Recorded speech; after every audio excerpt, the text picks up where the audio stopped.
Every one of you watching this screen, look out.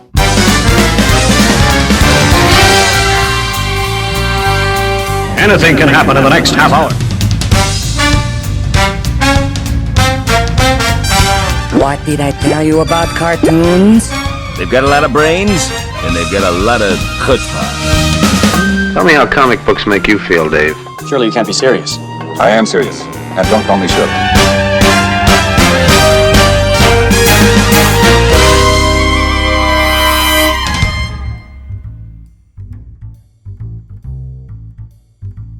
Hello, this is Cuban Pete here, talking to you from downtown Docklands. This is the Australian Cartoon Museum, ToonTalk.Show, and I'm here with... Jim Bridges, and I'm the president of this joint.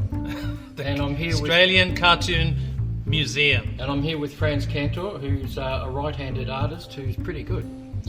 Okay. He does the odd caricature, but we both love animation. I do very odd caricatures. Very odd, yeah. But we're both nuts about animation, and this is possibly one of the best game books we've ever come across. Okay, it's so really about drawing, isn't it? Really, this book. It is, yes. Yeah. So now I've got a question for you. Have you played? I just looked at this. Have you played this game? No, this game is very hard. I've seen the gameplay on YouTube. It's a very difficult game. This is the art of Cuphead. Now, Cuphead is a very, very interesting intellectual property because it's based on 1930s style animation. In particular, the Fleischer Studios, or Fleischer Studios, if you like flies. Yes. You can see here copyright 1930 by Studio MDHR Corp. Why is it 1930? Because it's referring, it's kind of looking very, antique and legitimate. What do they call it? The bendy leg school, where the legs are always bending with the music. Yeah, you can call it different bendy arms or spaghetti arms or something. So Flip the Frog, and early Disney, all that stuff. So let's go into some lovely end papers. So this is lovingly produced animation drawn on cell and in the traditional manner. And we'll have a little talk about the So the writers are processes, Eli Simmet, Tyler Moldenhauer, with insights from Chad and Jared Moldenhauer. Mm-hmm. Okay, art direction, blah, blah, blah. Yeah, look at the beautiful pencils. What year did this come out? I've got a date on it. This came out 2018, I think. 2018? I'm pretty sure. 2020. 2020, limited so edition. 2020. Limited edition. Okay, all right. So it's quite rare to get this book, I think. Not anymore, it used to be. So, 1930s, where would you find this? At the benefit of YouTube now, you can actually see a lot of the Betty Boop cartoons and Popeye cartoons from which they have, the artists have derived their inspiration. This is a platform game, side-scroller, in the tradition of, obviously, Nintendo's, Super Mario. You get a pretty good indication of the characters from the gameplay. Very interesting. I'm not quite sure about the genesis of the characters themselves at Cuphead, but certainly it has that sort of quirky 1930s feel about it. So it's not just the character designs themselves per se; it's also the accoutrement, the little elements that tell the stories. And the whole book is chockers with thousands of pencil drawings. Yes, and each one is a gem. It is. Each one. So it's a development process. Obviously, 1930s. Not everybody is into the 1930s style. It's just something that just seemed to work, and because of the availability of the material to study from, it just became something that was so incredibly different from everything else in the marketplace. So we'll talk more about the style as we go. These are the two plucky heroes, otherwise known as Cuphead, and the affable Mugman. So Cuphead and Mugman are the two characters. So kind of like in the tradition of Mario and Luigi, you've got the two titular characters that are the protagonists. They're the main characters in the stories. So each of the levels is a little bit of a story with a boss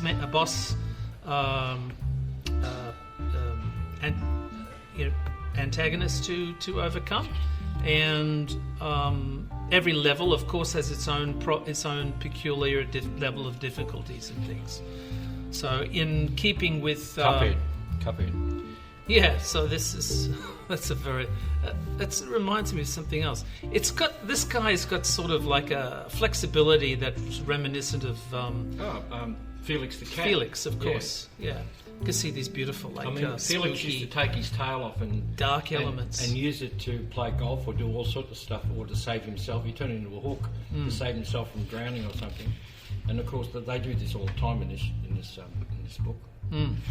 So they use all of the props and the elements of their makeup, their sort of bits and pieces of their character, their costume, whatever. Just like Felix, Felix can take his tail off his bum and use it as a hook or something, as a tool. Didn't I just say that? Yeah. Oh. I wasn't paying attention. All right. Again. These are fantastic, aren't they? Look at this. Beautiful. Yeah. Even the kinds of actions, are peculiar to an era that we haven't really seen before until Popeye appeared on YouTube. That's right. If you don't care about games, you should get this book anyway, just for the amount of drawings involved and actions you see in it. It's just beautiful. Yeah, if you really look at it closely, it's a 3-hour look. It is, but it's rich with authenticity. All of the actions, all of the antics that the animated characters perform in the game, they're not throwaways. They all have a very particular. He starts to blow his thumb, and his nose gets bigger and bigger, and then it pops off. Yeah, so they all have a very particular genesis and reference to the 1930s. He's more cautious and a bit of a warrior. Yeah, that's the difference between him and Cuphead. And this is just lovely. Look all this. Beautiful turnarounds. Yeah. How many heads is the character? How many cups is the character? 2.5. And there's 2.25. Sorry. You see Mighty Mouse. You see all sorts of things in this. I mean, it is mostly 30s animation, but you see a lot of stuff. So there's the supporting cast. The baddies and other people that he meets in the gameplay itself. Now, some of them are definitely like little background elements and things, but they give the scenes a really rich experience, and that's why it's so successful. The game is not just because it looks quirky or different. It actually, there's so much energy and creative juices pumped into this game that it makes it really, really cool to look at, not just to play. It looks like they used every sketch they ever did in this book. Well, it's an incredible development, but it's a development that that has the genesis in the 1930s. So everything there's nothing sort of like you could mistake from 1970s or 60s or anything like that. It all has a very particular way of drawing and action and geometry and geography and everything to do with that background. Even that background. Well, traditionally, the backgrounds in the 1930s, including Disney, were done in watercolor. So this, in the same keeping as you can see here, is a watercolor illustration. And, that's testament to the attention to detail, the incredible attention to detail that the creators have had. So not only that, we'll get into the filmic look of this too, because there is a certain thing, that sort of glitchy effect, and the early Technicolor The colour. Yeah. It's sort of, it's very rich and something that we're not really familiar with in films or cartoons. So we'll look at that when it comes up. You can see all these lovely little renders of drawings of possible character directions and things. So it's really explored everything, but every single one has a really particular 1930s look and feel. And because she's a female character, they've made these cups very feminine. And see, they've used the tops and stuff, and they finally ended up just using this anyway. But they've explored everything. This is what this book shows you. They explored everything before they actually finalised. Yeah, so, like a more of a Betty Boop look or a Betty Rubble eyes or something like that, or the cutesy sort of look of eyes here. Then they've gone with the traditional pie eyes with the more simplified elements. Very cool. Yeah, you can see bits and pieces here. Obviously, there's a little bit of,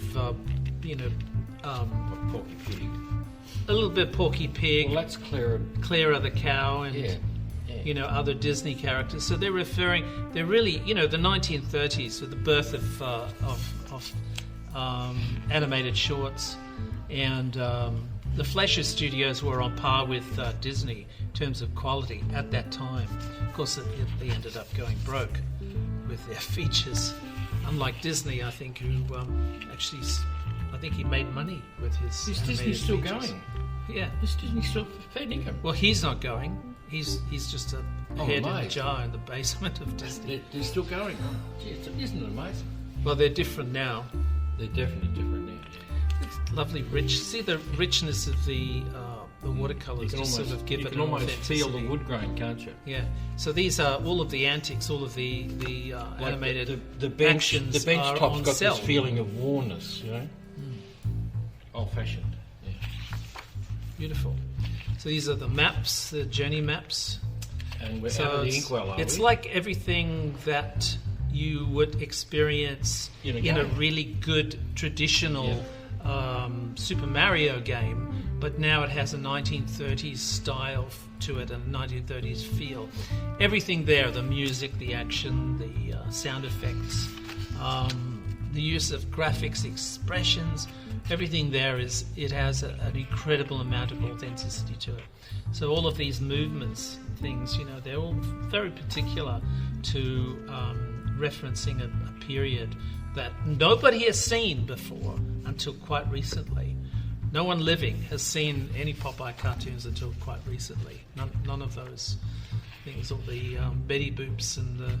Well, that's not true, because there's lots of fans who well, look not at those until things recently. On 16mm for years, and then video, and now. Well, DVD. I said I prefaced that by saying nobody living. Okay.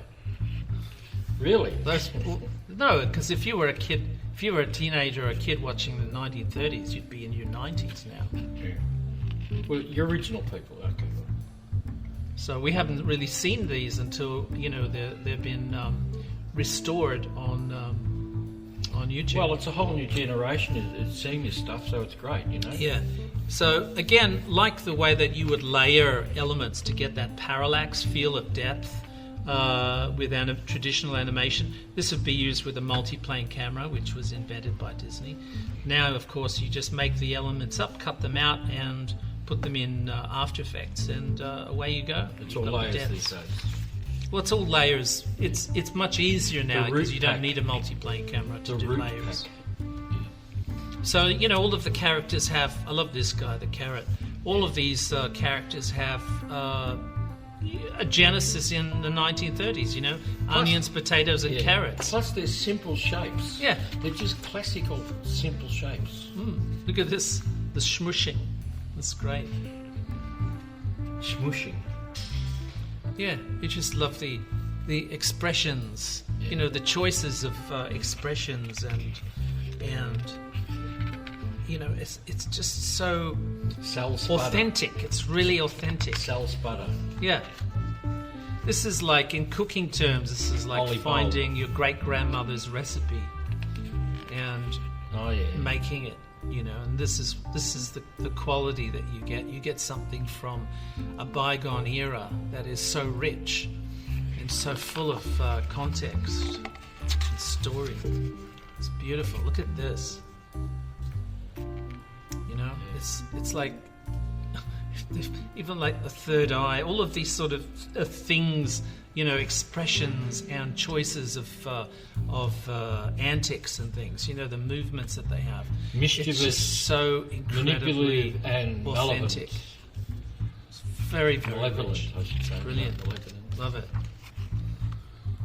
Horace Radish And Beatrice Lutz. the little Dracula version. Beatrice Lutz. I think when you go through this book, I wouldn't be surprised if people, when they're actually going through it first, they actually start to invent new characters. Yeah. It's got that sort of quality.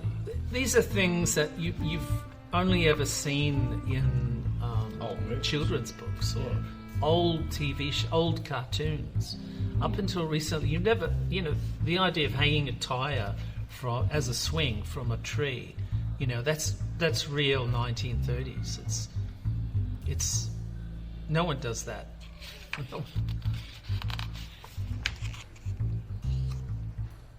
Clip joint calamity. Even the names of these places and situations. Yeah, beautiful. Frogs.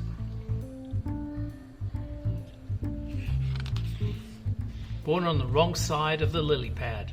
Ribby and Croaks. Ribby and Croaks. Of course they're pugnacious. Look at their boxing gloves. So that you get the way that the character's designed, you've got that sort of round, rotating fists. With the spaghetti arms.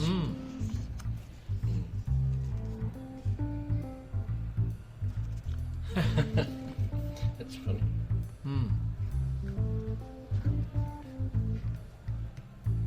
Well, as you were Just saying, the authentic, as you were saying, yeah.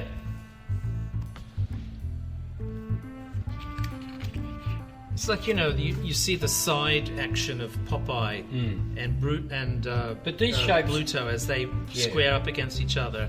They're acting towards the side. But the shapes here are very basic. Very basic. Well, I think that just helps with the appeal because there's nothing there that is hard to read or understand. This is the nightclub scene. Yeah, I mean this is like classic Fleischer. Yeah. Mr. Bug goes to town. Hoppity goes to town. It's beautiful. Hildeberg. Threatening Zeppelin. Again, terms that come from the early part, 100 years ago. Terms from 100 years ago. This is it's unbelievable. It's incredible to see this. The amount of analysis and character design that has such an incredible amount of research and authenticity. There's just so much energy involved and creativity. Plus the individual drawings. The cloud. The individual drawings look like they've got so much life in them, like they're just born to be animated. You know what I mean? Yeah. Every drawing has got movement in it. You know what I mean? It's not just a. This is the Man in the Moon type of squash and stretch. Double takes. So the double take, the eyes, the skin pops off the skull, and then collapses back in.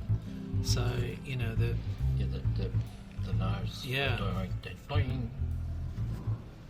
The compression and elasticity of the characters, and just their novel approach to these double takes, these expressions. It just adds to the experience. And the music too. Do yourself a favour and have a look at the gameplay on YouTube. So I haven't heard. What's the music like? Is it? It's 1930s. Yeah. Okay, all right, righto. So like very boppy. Yep. Cagney Carnation. fury. You dirty rat. Yeah. This is interesting, isn't it? Like the feet. Look at these. Yeah. Feral Pac-Men. Yeah. That's great. Everything's great there. Look. Crazy expressions. And this is the final character.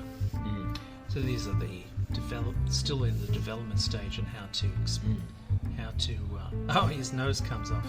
Of course it does. It's a weapon. Nose projectile. Flinging mud. Wow. Cool. Beautiful backgrounds again. There's a lovely close-up of the They're not very big, are they? The layers, foreground layers. They're not very big, are they? No, but they move authentically. Yeah. Like here, if you ever see Popeye versus Yeah, well, Sinbad the Sailor. Yeah. Well, they did got those the on a wonderful they did those on a rotating table. table. Yeah. It's the same thing. You've got that Yeah. beautiful parallax of depth.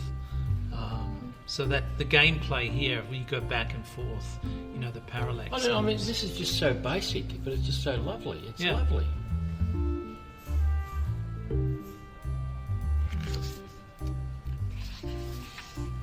Full animation again. You know, it's not cutting corners here. It's No, I really, think really that well this done. game's going to inspire people I hope so. into going into animation, I suspect. Oh yeah, definitely. I mean, it's, you know, it just sort of opens up a whole new world, I think, in terms of side scroll. I love side scroller games because of that sort of reading left to right ease of understanding. Okay. I don't like these immersive games where you go into the scenes as You'd like much. to move on quickly. It's referring to real life, right? This does not refer to real life. This refers to a left to right narrative. So it's reading a book, children's book or a comic or something like that. Yep. So it plays left to right. That's how it unfolds the story. Exits, stage roads. Yeah, Heavens to Murgatroyd. it's beautiful stuff. Run and gun. Just really cool inventions. We have to get a Beautiful wriggle stuff. on because I think we'll break the record today. See, each one of those characters, Yeah, they could hold their own on each one screen. of those, for that's sure. right, they look great, each one of them. Yeah. Of course. What's that? It's funny, they're all The artichokes. yeah, they're all original, but they're not. You know what I mean? There's this lovely dichotomy going on. So cool. There's a lot more aggression in these characters than there was, in the 30s. Here's some of the storyboards that are showing you how the gameplay progresses. So that's beautifully designed. Obviously, it's got to play well. It's got to be challenging. It's just so old-fashioned because very they have these things to make it interesting. three-dimensional. They Yeah. have these things in the front always. Foreground, mid-ground, background. It could be an old theatre, you know what I mean? How they Yeah. used to do stuff on stage. Yeah. Non-playable characters. These are characters that you walk past. They just give the scene more authenticity. They have a certain. Well, I like him for a start. He's something. They add certain qualities. These look a bit, but I wouldn't know about him. Yeah. He's a Quint. It's like a little coin character.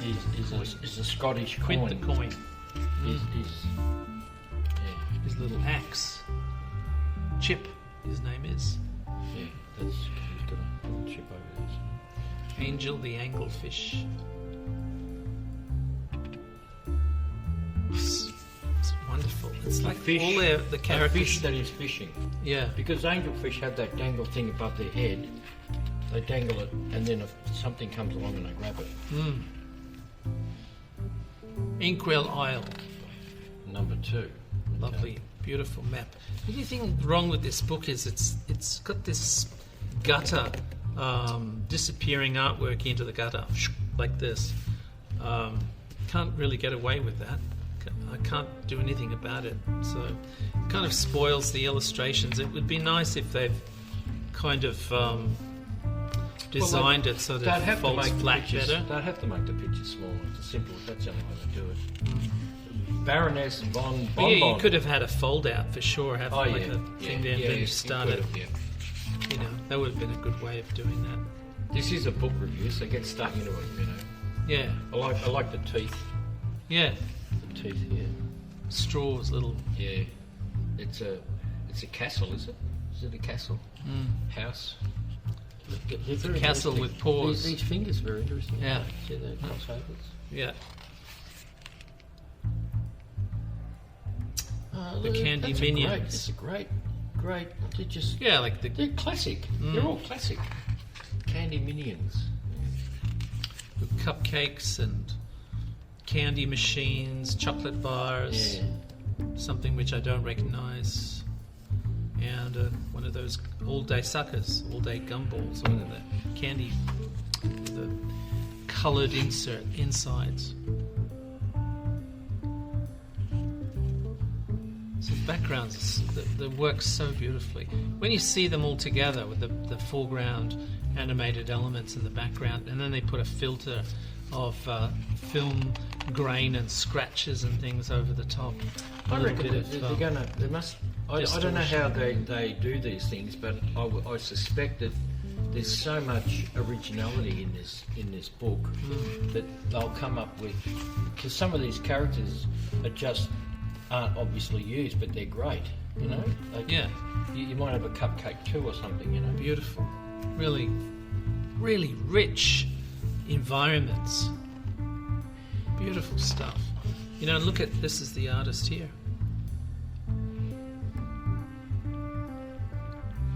This is her watercolor, the background and the layers. Some of the layers that go over the water. They're not very big, are they? What would that be? A3? That's an A3 sheet. Yeah. Yeah, A3. I think you should be able to get enough detail in it. I mean, the original backgrounds would have been the same. I like see his feet. Mm. See how the feet are? They're actually lamps. Lamps, yeah. The cute little feet. Yeah, the character designs is a quirky reference to the 1930s. You know, they're not super sophisticated, slick characters. They're weird and quirky, and they have all of these strange expressions and elements. The eyes on the tongue. I think this is an extraordinary book because it's got so many ideas in it. You know, I mean, it does. Yeah. You could sit there with your pad and looking at any page and actually go places. You know, you use these pages as a diving board off into your own imagination. Yeah. It's just I remember these shiny eyelids on characters, 1930s characters. It's just, you know, things like that are just so.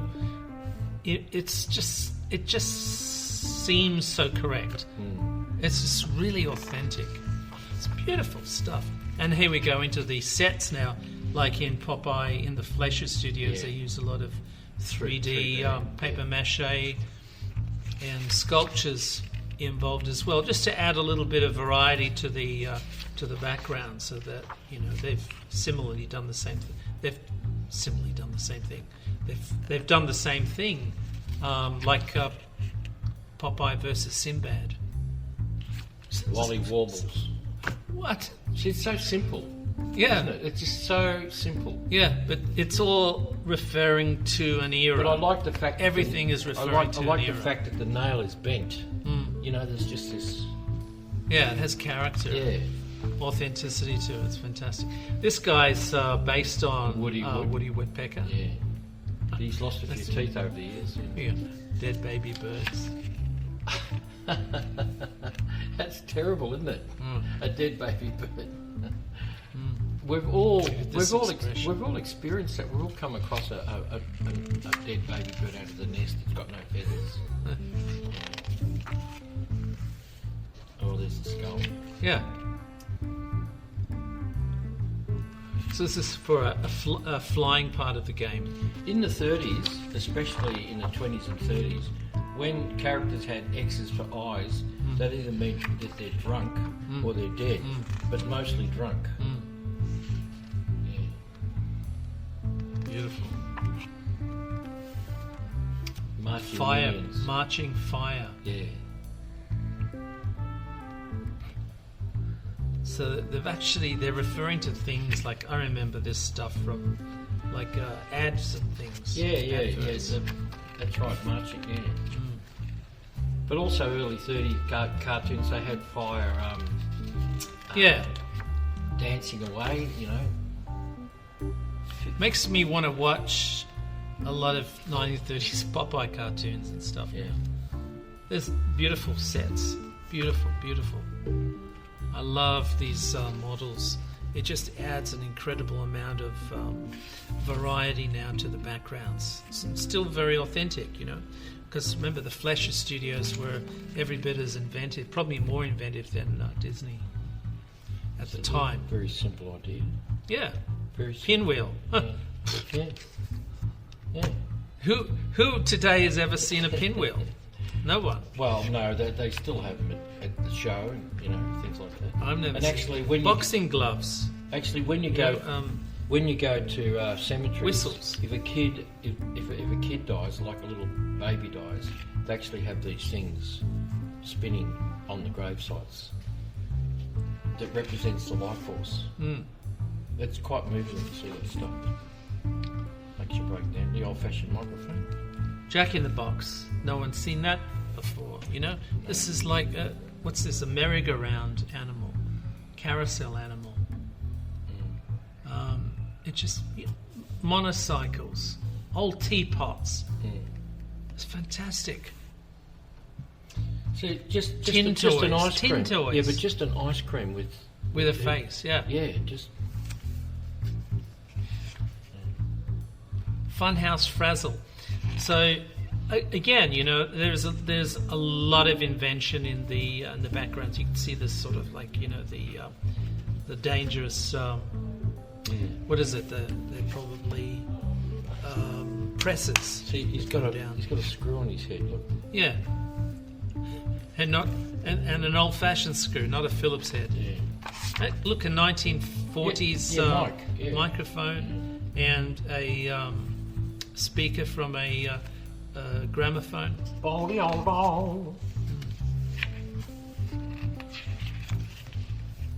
It's great stuff. It's got that sort of, you know, the hanging down, the stage set. Yeah, sort of, it looks like old stage sets. That's right. Yeah. Cornball. Get rid of some of this shine. When you see it all together on screen, it's very, very exciting. I'm so happy to review this book finally and get into these characters. You know, having a closer look at this stuff, Mr. Pickle, straws and bombs, angry clouds, popcorn, cocktails, peanuts. Robert Crumb, he illustrated a cookbook and he had all these, you know, ketchups and tomatoes, Strombolis. and vegetables. Yeah, it is like Stromboli. Yeah. Well, 1930s, Pinocchio. The film you've never seen. I've seen bits of it. Yeah. But again, you know, that 1930s, that was a certain style. Both Disney and Fleischer Studios had a, you know, that they really had that look. Quality. Halfway through, folks, nearly there. That's a very interesting character. It sticks out like dog's balls, doesn't it? You know, like compared to what we've been used to looking at, you know, in this book. It's actually it's not a dog ball. It's a light bulb. It's a globe, and he's thinking. Yeah, it's the classic thing of the light bulb goes off. You know. Yeah, the idea. Yeah. Inkwell Isles 3. Love these. Try your luck. So these are in between the levels. You get a sort of an idea. This is the map of where things are in the game. So it has a simplicity like a familiarity. Like playing Nintendo's Super Mario. Rumour Honeybottoms. Interesting name.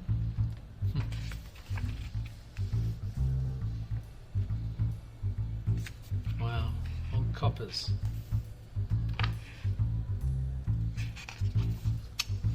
Wow.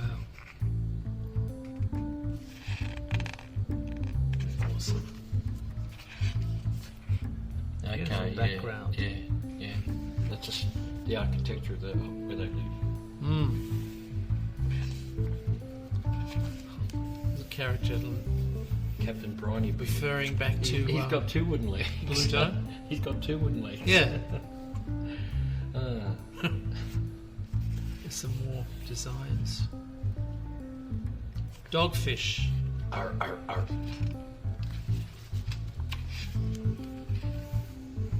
Your skills be like me, buried treasure, just a myth.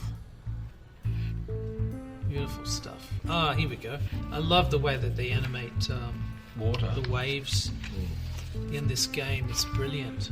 The Murine corpse. So this is rats, Yeah, based on sort of a Disney-esque version of a evil mouse.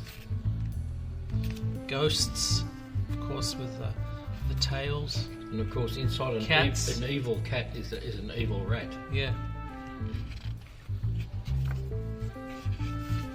So this is beautiful. Look at the blurry effect on that. There's an incredible amount of staging and depth. Beautiful stuff. Junkyard Jive, this 1930s designed robots. Fantastic. Well done. This guy's harkens back to another era, I think. The mad scientist, Dr. Carl. There's a little bit of Groucho in there. Bombs with death masks, death heads. Junkyards, beautiful amount of parallax here, blurry foreground, midground, different layers in the background. Yeah. It's got an incredible, rich, textured and old-fashioned feel. Feel. Yeah, but the animation, of course, would be, within all of the gameplay would be within the sandwich in between the foreground and the background. Yeah. So it'd be, really authentically portrayed. It has it'll have, live gameplay. Each one of these drawings is interesting. Each one of them. I mean, you can go places. Yeah. Again, all of the gameplay is full-on animation. It's really well done. And authentic animation. Look at the coral. Beautiful stuff. This is a beautiful scene, this one here with the waves. They have that sort of stylized, aggressive action. Dramatic, fanatic.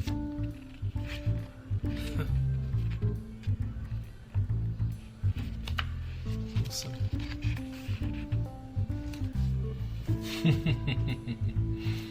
The nun.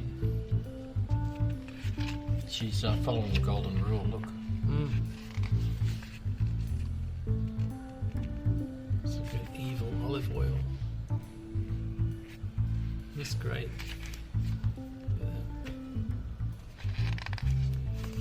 Very, very, very cool. Asbestos. When asbestos was a thing, obviously it was 1930s. That Well, it was the whole thing was. It was cocaine, I think, was legal. But it was an asbestos curtain to stop fires, in case that fires happened backstage, because they happened a lot. Why? Well, because people smoked. No, but they had special effects and stuff, on stage. Oh yeah, of course. Explosions and sometimes it went, I love that the anthropomorphic qualities of machines and things that they did in the 30s. It's just really good. Here again, beautiful parallax view, you know. Train track. Well, look at the graveyard. tunnel. Look at the tunnel. It's it's graveyard stuff. Yeah. Perilous Piers. Here we go.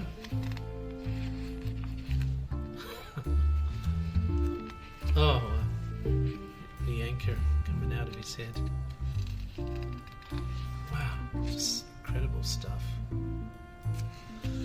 We should actually take more time over these, but we'll just try to get through it. There's a lovely...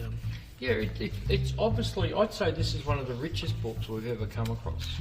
It's just a goldmine of ideas. So every level has its own story, its own characters, and its own level of, research and authenticity about it. It's just so inviting and exciting to look at. Some of them are so cool. Yeah, each one of them, like you just want to spend hours looking at them.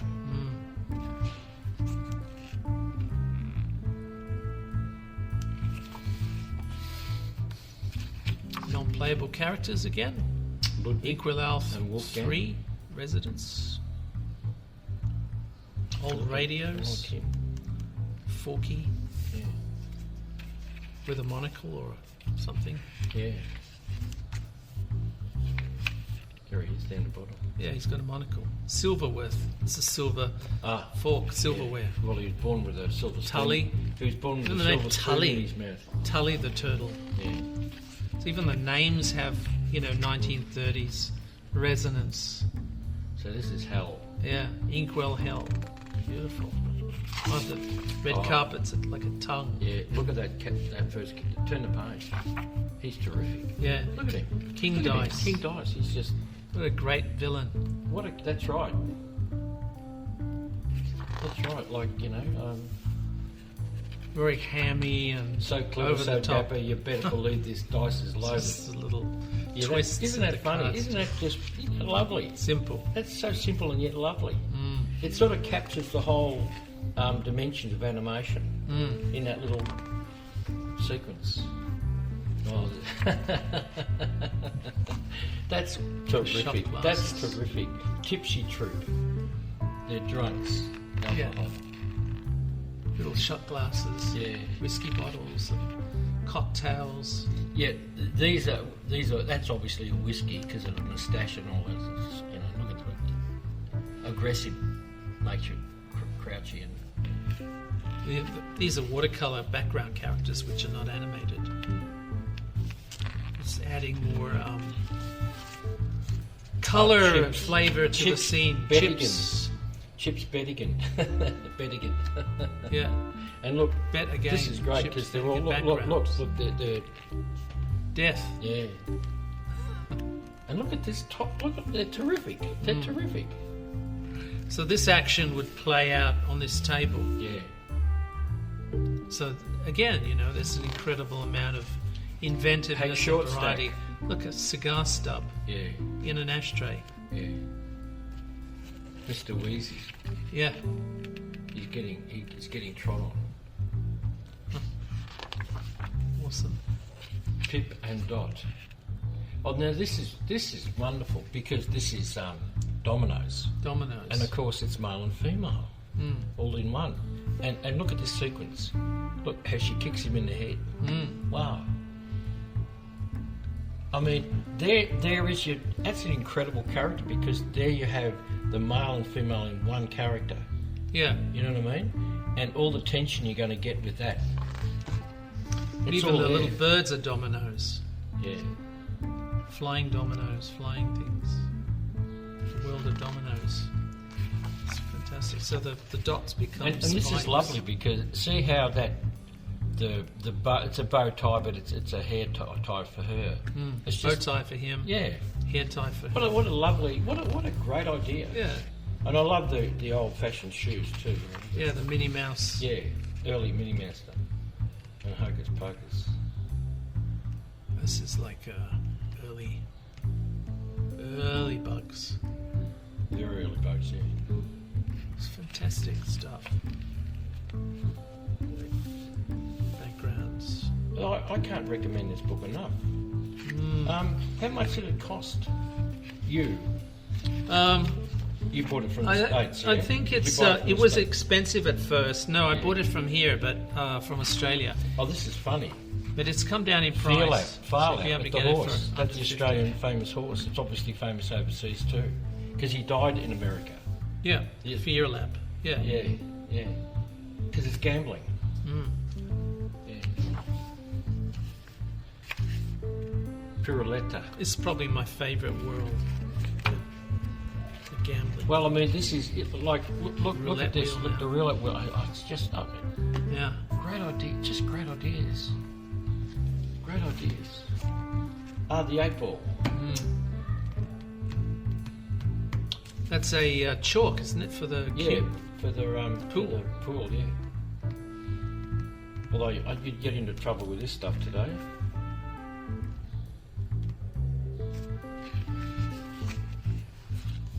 Oh, it's chattering. Symbol monkey. Yeah.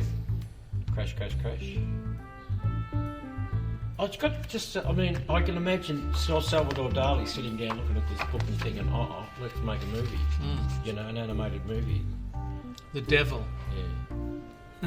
And look at his throne. The underlining. Look at his throne. And the shiny eyes. And again, he's a showman. He rides a lot of horses, look.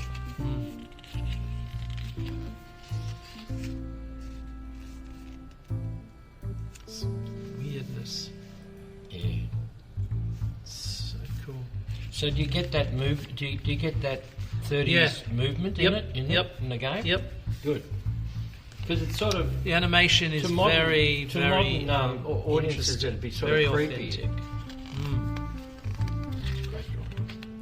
Yeah. So it's full animation and traditional. It's like painted on cells. Yeah. And then scanned. It's animated in the computer, obviously, because that's a lot easier. There she is, working on one of the cells there. So clean up this. How many pens that she worked through? Great character, Dice Man. Look at the G-force on that. Yeah, the smears. Big bad cat. Yeah, he's the robot. Color palettes. He's the robot. Color palettes. So same thing as you would expect in a traditional cell-painted studio. So you get everything formulated so that it's all pre-planned. You can't bugger it up. Oh, these are all the islands together. Yeah, these are the islands. The different levels. Shoot, special, parry, and shrink. This is like the little rewards and things. I think some parts of the parry shoot. Oh no, this is how the tools. So the different keyboard shortcuts for all the different abilities that you have. Like you press Y, you shrink, on reduce size, increase speed, equipped with mini bullets, whatever that means. So the control pad rather than keyboard, I meant to say. It's not a hand controller. Mausoleums. You go back to the spooks. He just doesn't disappear down a hole. He twists down a hole. He creates the hole by twisting. They've thought about this so much. It's just really exciting. Well, Acme credits. Publishing. This is credits. Yeah. The Moldenhauer brothers. This is sort of the, I think it's like a limited edition leather-bound comic. Okay. Leather-bound comic. You heard it here first, folks. Well, Leather-bound comics. this is leather cover. So actually, everything there is authentic to the design down to the materials used. So it'll be like a, cinematics. All of these, what do they call these? Title cards or subtitles. Subtitles, yeah. So the font is very authentic to the period. This is again. Dicing with death when you play with that guy. And there's death over here. The Diablo. Typography. Death cards. Death cards. Cool.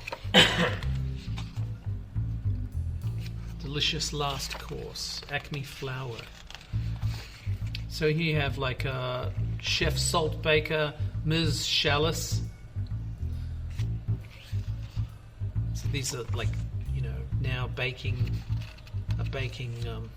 game, baking environment, a level. That's great, isn't